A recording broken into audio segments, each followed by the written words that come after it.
Bienvenue sur l'émission À bientôt sur B News International. Nous avons le plaisir de recevoir aujourd'hui l'artiste Samoria de son vrai nom, Oriana Moussali. Oriana, bonjour. Bonjour DMF. Et merci de nous accorder cette interview malgré votre agenda chargé parce que vous venez de sortir il y a quelques jours, ce 4 juin, votre premier album du nom de Shadow of Mine. Et nous sommes heureux de vous accueillir et à travers vous, la nouvelle génération musicale sénégalaise. Merci à vous pour votre accueil. Je suis heureuse d'être ici aujourd'hui. Voilà, Oriana, c'est peut-être votre premier album, mais vous n'êtes pas une débutante. Je vais rappeler à nos téléspectateurs qu'à 8 ans déjà, vous vous distinguiez sur la scène musicale dakaroise. Vous êtes née au Sénégal, d'une mère française et d'un père syrien. Oui. Donc, vous êtes un mélange d'Orient et d'Europe. Et d'Afrique. Et d'Afrique, non. Et surtout, vous êtes un produit sénégalais mélangé à l'Europe et à l'Orient. C'est ça. Voilà. Et donc, je disais que vous n'étiez pas débutante. À vrai dire, vos premiers pas sur la scène, en tout cas pour ce qui est public, c'était à tout juste 8 ans, sur la scène des premières rencontres poétiques internationales de la Maison africaine de la poésie internationale en 2000. Vous aviez 8 ans et vous déclamiez sur scène des poèmes à l'ouverture de ces rencontres. Oui, c'était, je pense, l'un des premiers poèmes que j'avais écrits, parce que ma mère écrit des poèmes, donc elle m'a appris comment écrire des poèmes et, pour m'exprimer. Et j'ai eu l'occasion d'ouvrir les premières rencontres internationales de la poésie avec l'un de mes premiers poèmes. Alors, vous êtes une artiste très précoce. Vous n'avez pas eu peur de monter sur scène à cet âge? Je trouve que la peur, en tout cas dans mon cas, elle est venue plus tard. Parce qu'en tout cas, enfant, j'étais totalement téméraire et j'ai fait rire tout le monde parce que je suis arrivée sur scène quand on m'a annoncé et le micro, il était réglé pour un adulte, donc il était au-dessus de moi. Et en fait, alors que j'avais jamais fait ça, je me suis pas posé la question. J'ai essayé de le régler pour le descendre. Et là, tout le monde a ri et il y a un technicien qui est venu m'aider à régler le micro. J'étais étrangement à l'aise, en fait. J'étais vraiment très à l'aise. Et c'est plus tard, en grandissant, que là, on commence à avoir un peu peur du regard des gens. Mais quand on est enfant, on est libre. C'était l'audace de l'innocence, on va dire. C'est ça. Et cette précocité va continuer. En 2006, vous n'avez que 14 ans et vous remportez le premier prix d'écriture de la Fondation Léopold Sédar Senghor. Il faut le faire. Devant beaucoup d'adultes, c'est votre poème qui a été choisi pour être publié, pour être primé d'abord et pour être publié dans la fameuse revue négro-africaine de littérature et de philosophie, qui s'appelle Éthiopique et qui a été fondée par Léopold Sédar Senghor en 1975. Dites-moi un peu. On était donc sur le point d'aller vivre au Canada et puis il y a eu ce concours. Oui. Et du coup, j'ai eu envie de participer et je l'ai fait sans... Je me suis mise à fond dessus. Donc, j'ai travaillé dessus les soirs et je ne sais pas trop ce qui me poussait à le faire. J'avais juste envie de le faire, donc je l'ai fait et j'étais vraiment étonnée quand on m'a annoncé plus tard que j'avais grandi. Je ne me sentais même pas légitime de l'avoir fait. De l'avoir gagné parce qu'en fait, je concourais contre des adultes et on m'a rassuré que en fait, les résultats se font à nom, les noms sont cachés. Oui. Donc le jury n'a accès qu'aux poèmes, il ne sait pas qui a écrit les poèmes, c'était anonyme. Et du coup, ils ont choisi mon poème. Donc là, j'étais vraiment contente et fière de moi. Donc à 14 ans, vous étiez déjà une poète? Oui, peut-être. Et qu'est-ce qui vous a inspiré de l'appeler d'ébène mes pensées? Je ne sais pas si ça... je vais l'assumer. Oui, allez-y. En fait, disons que j'ai peut-être une écriture assez automatique. Je ne me pose pas vraiment la question sur le moment, sur ce que je raconte. Je laisse sortir et puis ça me fait du bien. Et puis j'aime que ce soit joli et beau. Et puis en général, je pars d'une émotion. Donc là, je ne cherchais pas à forcément aller dans un sens comme un autre, mais je suis tombée dans la marmite quand j'étais petite parce qu'en fait, mes parents avaient un café qui s'appelle le Café des Arts. Le fameux Café des Arts. Le fameux Café des Arts. Des années 90. Des années 90, c'est ça. Et en l'occurrence, ma mère a mis toute son âme parce qu'elle est artiste aussi, avec le soutien de mon père. Et donc, il y avait tout le temps des musiciens, des auteurs, des poètes, des politiciens, enfin des ministres à la maison. Et j'ai grandi dans ces mouvements-là de la négritude, en fait, où on s'interrogeait sur le monde et comment rendre le monde plus beau à travers l'art. Du coup, je pense que d'ébène mes pensées, ça vient de là, ça vient de Senghor, Césaire, tous ces textes que j'entendais et ce milieu dans lequel je baignais. Et je me considérais 100% sénégalaise et africaine, et encore aujourd'hui. Donc je pense que ça vient de là. Alors, nous allons continuer sur votre précocité. Donc, on dit qu'aux âmes bien nées, la valeur n'attend point le nombre des années. Et toujours à 14 ans, vous arrivez au Canada oui. Et vous débutez comme chanteuse. Vous êtes même enregistrée au studio de Radio-Canada. Oui. Qu'est-ce que ça fait? À 14 ans, vous avez chanté sur quel thème? Là, c'est inouï. Déjà, je me rappelle le coup de fil de Radio-Canada. J'étais au milieu de la rue.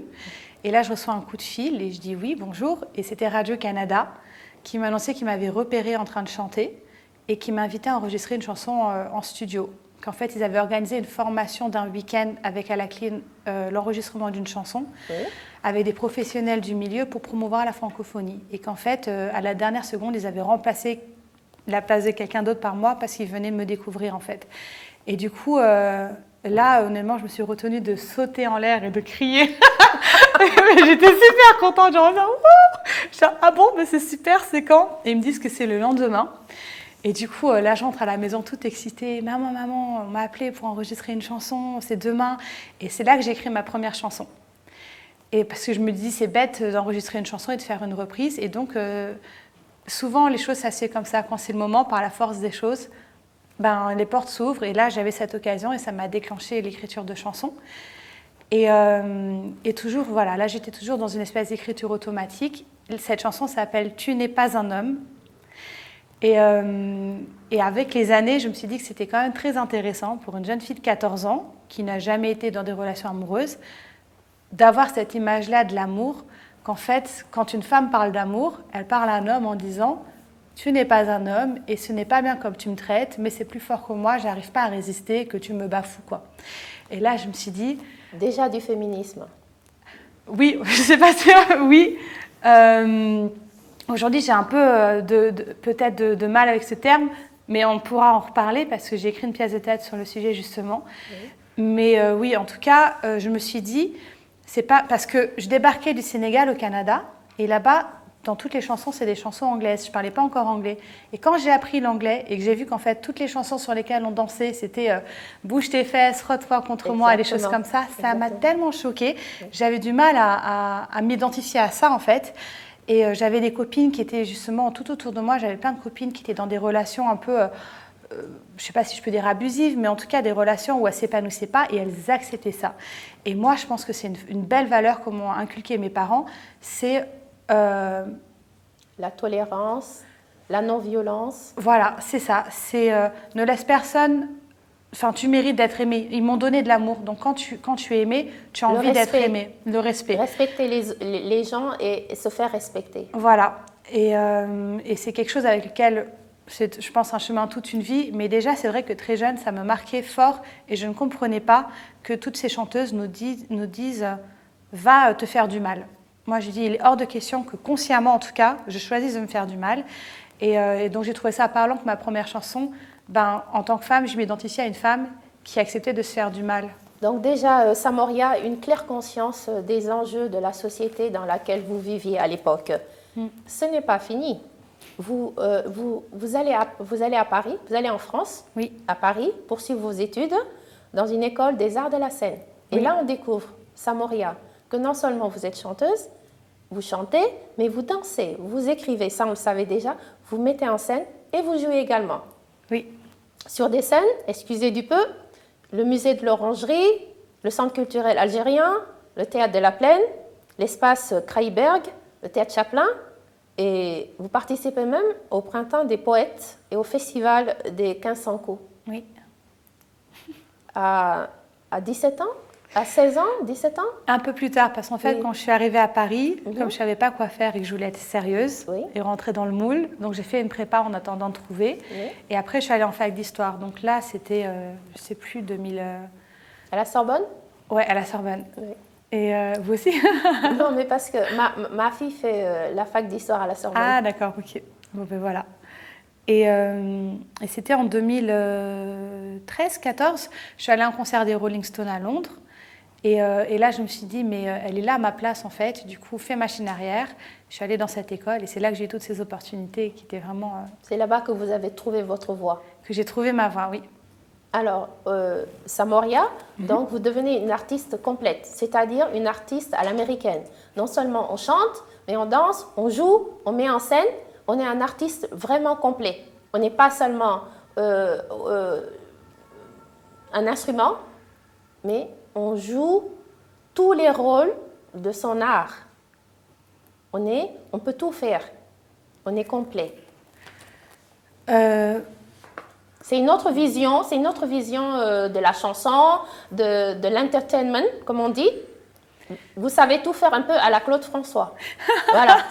Comme exemple de chanteur francophone complet, c'est celui qu'on a. Claude François, il chantait, il dansait, il mettait en scène. Et vous, vous avez appris tout ça et vous l'exercez. C'est vrai que oui, dans cette école, on a eu l'occasion d'apprendre tout ça. Oui. Et moi, ça m'a profondément nourrie parce que j'avais l'habitude, de par mon parcours culturel, d'être un peu partout à ma place et en même temps nulle part. Et du coup, ça t'apprend à créer une place. Quand tu es métissé et que tu es entre différentes cultures, être un trait d'union entre différentes cultures. Et bien là, que ce soit la culture de la danse ou du chant ou de la musique ou du théâtre ou du cinéma ou même d'écriture, parce qu'en première année, j'avais écrit une pièce de théâtre pour le festival des 1500 coups. Et bien, que ce soit dans peu importe, finalement, qu'est-ce que tous ces domaines ont en commun? Il y a une essence qui se dégage et puis essayer de se rapprocher à chaque fois au plus cœur de ce qu'elles ont, de cette profondeur-là, ça donne un lien entre toutes ces choses en fait.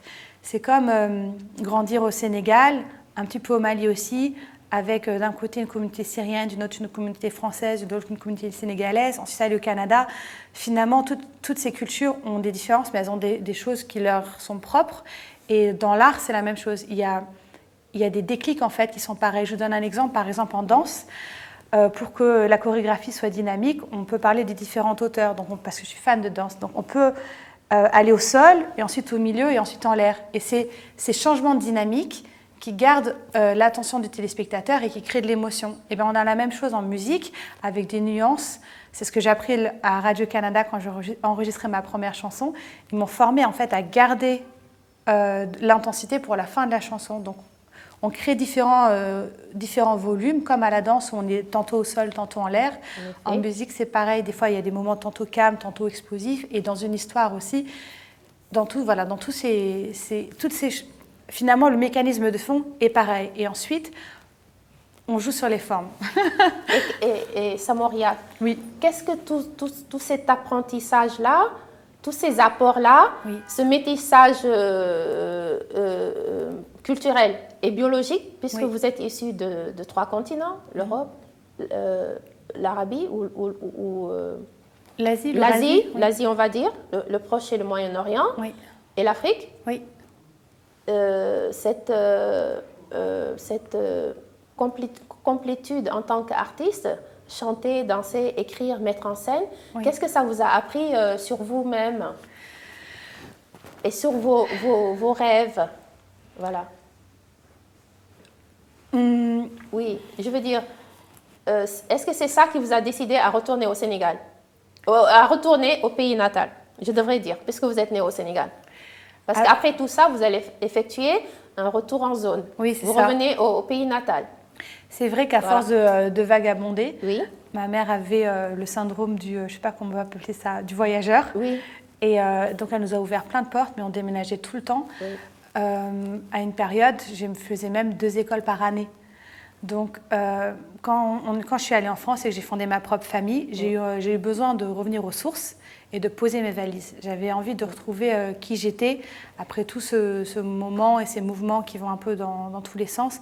J'avais besoin d'amour, de bienveillance, de me poser dans la tendresse. J'avais aussi, j'avais 2 petits-enfants, Oui. donc j'avais envie d'enracinement et de revenir sur ma terre natale.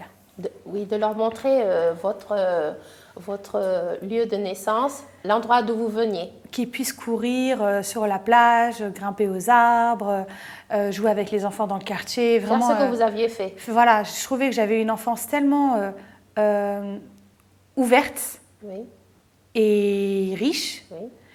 Et j'avais mal au cœur de les éduquer dans du goudron, dans du béton. À Paris, où tout est fermé, ça me faisait mal au cœur en fait. J'avais envie qu'ils puissent connaître, être plus en lien avec la nature. Et j'ai toujours pas fini mon périple parce que là, on est en train d'imaginer de sortir de Dakar pour justement se rapprocher encore plus de la nature. Samoria, à ce moment-là de l'interview, nous allons regarder un extrait de votre dernier bijou musical. Et lequel nous proposez-vous? Je vous propose de découvrir Shadow of Mine. C'est le premier clip que j'ai tourné avec Kemit et qui est aussi le même titre que l'album qui est sorti le 4 juin. Chers téléspectateurs, nous allons regarder alors. Dismantled by their PC, my head broken. In 4 or 5 pieces and nothing can hold me back. Come, sweet shadow of mine, let's ask, walk through one more day in this blizzard life, in this blizzard life, in this blizzard life. Voilà, Oriana, nous venons de regarder le magnifique clip Shadow of Mine que vous avez tourné dans le magnifique désert de Lompoul en featuring avec le rappeur Kemit, dont vous avez assuré les premières parties de concert. Ces images sont magnifiques, elles sont touchantes parce que c'est un endroit que nous aimons, que nous connaissons. Nous connaissons tous le désert de Lompoul, qui est un magnifique endroit.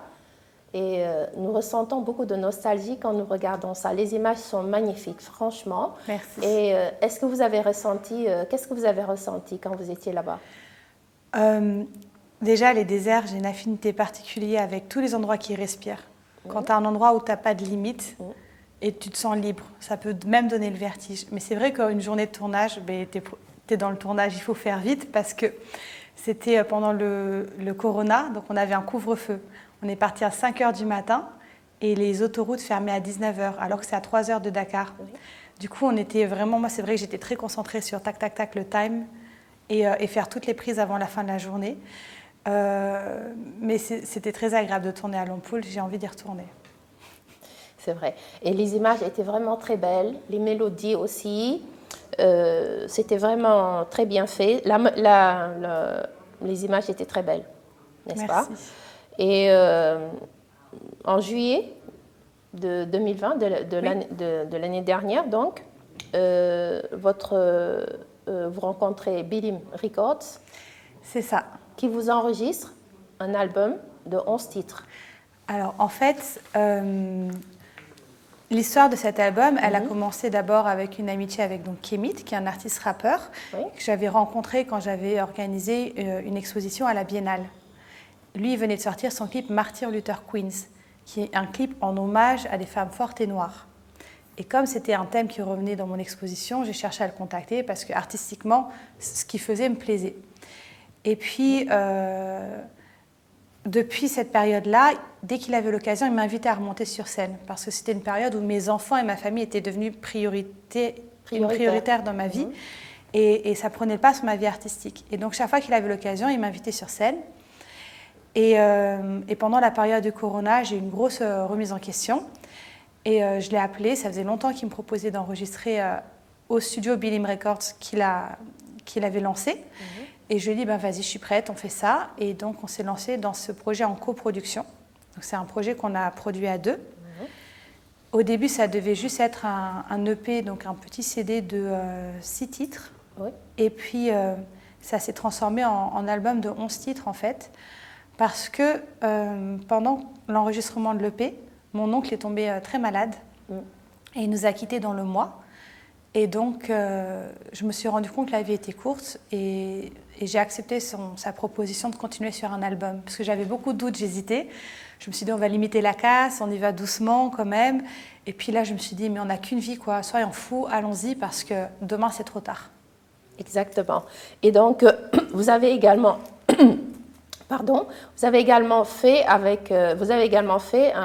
sorti un autre clip qui s'appelle Can't You See? Oui. Et là également, toute l'équipe de B News International, nous avons été émerveillés, nous avons été touchés parce que c'est neuf, les mélodies sont envoûtantes, les images sont particulièrement belles et nous nous retrouvons particulièrement dans les paysages majestueux, les forêts de baobab, qui nous parlent à tous, qui vous parlent à vous puisque vous êtes nés au Sénégal.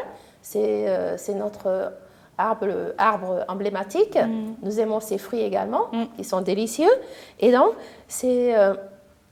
nous nous sommes dit, cet artiste, nous allons l'inviter parce que c'est du neuf. Ça revivifie la chanson sénégalaise. Et ça change également des déjà vus, déjà entendus, des répétitions musicales habituelles. Il y a vraiment de l'innovation. Merci. Et nous avons trouvé que les images étaient très bien faites. Le son aussi, le son. C'est important, le son. Le son est très bien fait. Les mélodies également.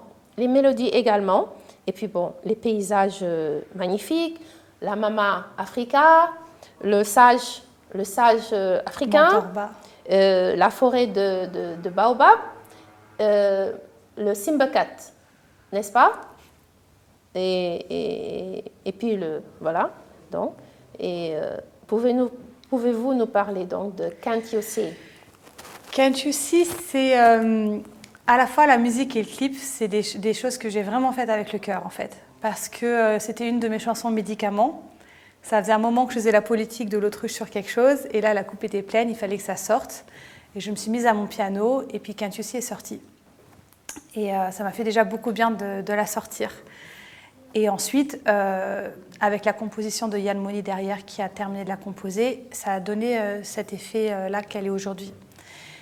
Et au niveau du clip, j'ai eu beaucoup de plaisir à le faire en fait, parce que je l'ai tourné avec ma meilleure amie d'enfance, qui s'appelle Serena Audrouge. Et c'était sur un coup de tête. Elle était de passage à Dakar. Et là, je lui ai dit, viens, on fait ça. Parce que ça faisait longtemps qu'elle aussi, elle voulait se lancer dans ce domaine-là, de la réalisation. Elle est réalisatrice de pub à Dubaï, et elle ne se lançait pas. Et moi, ça faisait longtemps que je voulais me lancer dans la musique, et je ne me lançais pas. Et je me suis dit, viens, on va se lancer ensemble. On fait un clip ensemble. Et on s'est mis un peu en huis clos comme ça, toutes les deux. Et le clip est parti sur un coup de tête, un coup de cœur. Et c'était vraiment magnifique. Et une occasion aussi de montrer la beauté du Sénégal. Je me rappelle la forêt de Baobab, quand j'étais petite, qu'on passait devant pour qu'on se taise. Nos parents disaient « Chut, c'est la maison des sorcières ». Et du coup, tout le monde se taisait. Et puis là, ils sont de plus en plus déracinés. C'est notre patrimoine qui se volatilise. Du coup, je trouvais ça important de le montrer à l'image et de montrer cette beauté-là qu'on a ici au Sénégal. Alors, avant de terminer et d'écouter le prochain clip, je voudrais que nous parlions de Alida, de Carole, de Coco, des noms de femmes sur votre album. Oui. Pourquoi? Je pense que ce sont des femmes qui m'ont inspirée. Oui. Carole, c'est une chanson rock. Oui. C'est une chanson vraiment rock. Oui. Et c'est la première chanson. Après mes 14 ans, j'ai arrêté d'écrire des chansons et j'ai recommencé à mes 17-20 ans avec Carole. Et 7 ans après, elle a mûri en fait. Elle a passé un cap, elle est devenue encore plus empowering. Donc c'est une chanson qui donne de la force, plus forte en fait. Elle a passé le cap de la jeune fille et elle s'est assumée. Donc ça, j'aime beaucoup. Oui. Une femme forte. Une femme forte qui s'assume. À votre image? Je l'espère. En voie de le devenir. Oui. En tout cas. Parce que vous dégagez beaucoup d'assurance dans la voix, vous dégagez beaucoup de précocité, on l'avait dit, et vous êtes loin d'être une débutante. Merci, c'est très gentil. Vraiment. Ok. Je me dis qu'en fait, notre force, elle est aussi à l'image de notre vulnérabilité. C'est vrai que parfois, ce n'est pas évident, quand on assume sa vulnérabilité, de se sentir forte. Donc peut-être que c'est en ce sens-là que je ne me sens pas tout le temps forte. Mais je pense que ça reste une richesse et qu'il vaut mieux avoir un cœur en or, quitte à parfois mettre une armure, mais sans oublier son cœur. Alors, Kudusun, Oui. vous m'aviez dit que c'était une chanson, une prière. Oui, Kudusan, en fait, c'est un appel à Dieu, au plus saint des saints, et c'est une prière qu'il y a dans l'église où j'allais quand j'étais petite, qui est une église où on parlait en araméen, mais cette chanson-là est en arabe. Et pendant l'écriture de mon album, justement, Kémit, avec qui je travaillais, m'a incité à parler de choses personnelles. Parce que, à part les chansons médicaments qui sortent toutes seules, j'étais tombée dans un truc où j'essayais de programmer ce que j'allais écrire pour découvrir cette façon de la travailler. Il m'a dit non, reviens à toi, parle de toi. Donc j'ai parlé de mes origines syriennes du côté de mon père. La Syrie est un magnifique pays où j'ai jamais pu mettre les pieds. Oui. Et avec vous tout n'êtes ce qui jamais allé. Oui. Et vu les circonstances, c'est pas près d'arriver. C'est pas près d'arriver. Oui. Et c'était aussi, je vous parlais tout à l'heure de retour à la terre. Ça, c'est une partie de ma terre où j'ai pas pu mettre mes racines. Et donc, j'ai dû trouver d'autres endroits pour m'enraciner dans cette culture-là. Et pendant la guerre en Syrie, je suis tombée sur une affiche d'une ONG avec un garçon qui courait sous les bombes. Et en fait, il avait la même tête que mon frère. C'est-à-dire, j'ai cru voir mon frère sous les bombes. C'était vraiment son double. Je pense qu'on doit avoir des doubles dans le monde parce que c'était vraiment à la même tête. C'est clair. Et ça m'a tellement choquée de se ressembler autant et d'avoir un vécu tellement différent. Et donc, c'est ça dont parle cette chanson-là. C'est un hommage à la Syrie et aussi un enracinement dans cette culture-là. Tout à fait, Samoria. Et si on écoutait Can't You See? Oui. Ça vous dit? Oui, d'accord, avec plaisir. Alors, nous allons regarder le clip Can't You See dans la forêt de Baobab.